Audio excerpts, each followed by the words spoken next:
Hello, I'm just going to give you a quick check-in on how January is going in my Hobonichi Weeks, which is my fitness and meal tracking planner.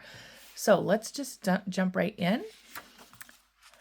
Just a quick review, this yearly tracker page, I'm using that to record steps, and I usually do that kind of at the end of the week. So I've only got the first week's worth of information in there. In my monthly view, I'm using to keep track of the miles that I walked per day. And that's not like my total steps. That's like if I go on an actual walk, how many miles did I get in? So I'm putting that down, and then also my weight for the day.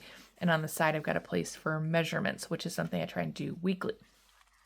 That's working real well. I don't expect it to change much, but we'll see as time goes.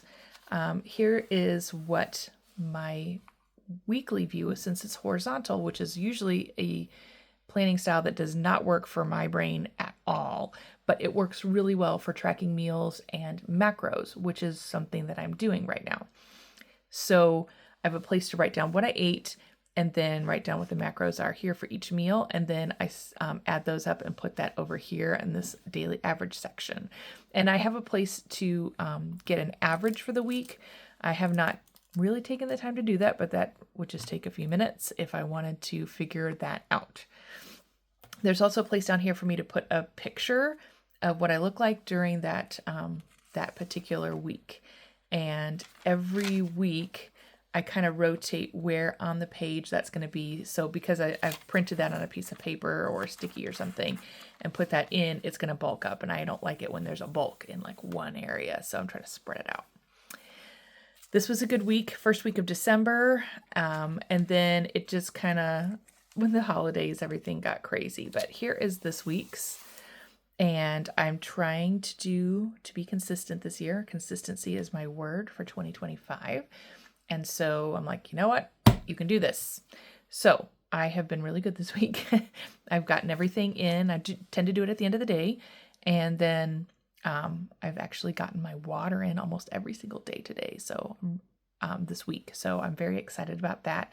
I've also added a stretching routine to my plan. And so I'm keeping track of that. Yesterday I missed, but I think it's because I need to set an alarm to remind myself, because the app doesn't make a sound. It just puts a notification up.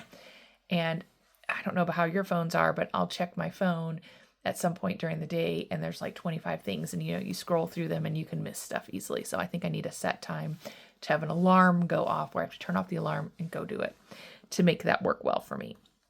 But that's kind of where I'm at with that.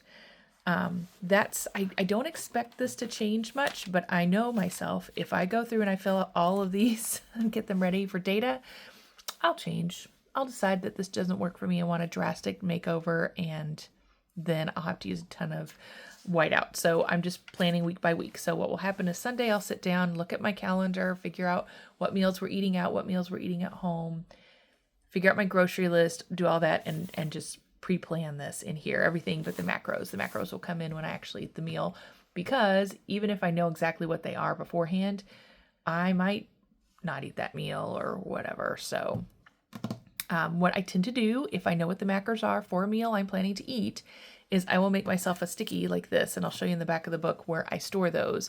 And so those are right here. And so it's easy to transfer it into the planner after the meal's been eaten, and then put it in the back of the book if I want to use it again another time. So if I find a meal that's like, oh yeah, I'm going to repeat this often, then I tend to put it on here. And one of those things for our family has been loving, like we call them sushi bowls. Now we're vegetarian, so it's like a veggie roll kind of ingredients. And so we'll make rice, put it in the bowl, have some sort of, sometimes like a tofu or a vegetarian meat substitute that we'll stir fry and have like teriyaki sauce or something with. And then we'll just load it up with veggies like cucumber and carrots and avocado and I don't know, my mind's going blank. And, sprinkle on some sesame seeds and yum yum sauce, whatever, make it good. And we'll just eat a bowl like that. So that's something that shows up repeatedly. So I definitely need to make one of these for that, because that's just makes it easy to, oh yeah, I know what that meal is going to be calorically. All right. Towards the back of the book, we've got some charts. First one is for my weights, and I haven't put anything in here because it's an average weight for the week, and I forgot to average that out last week. So I can do that pretty quickly and put in last week's wheat average.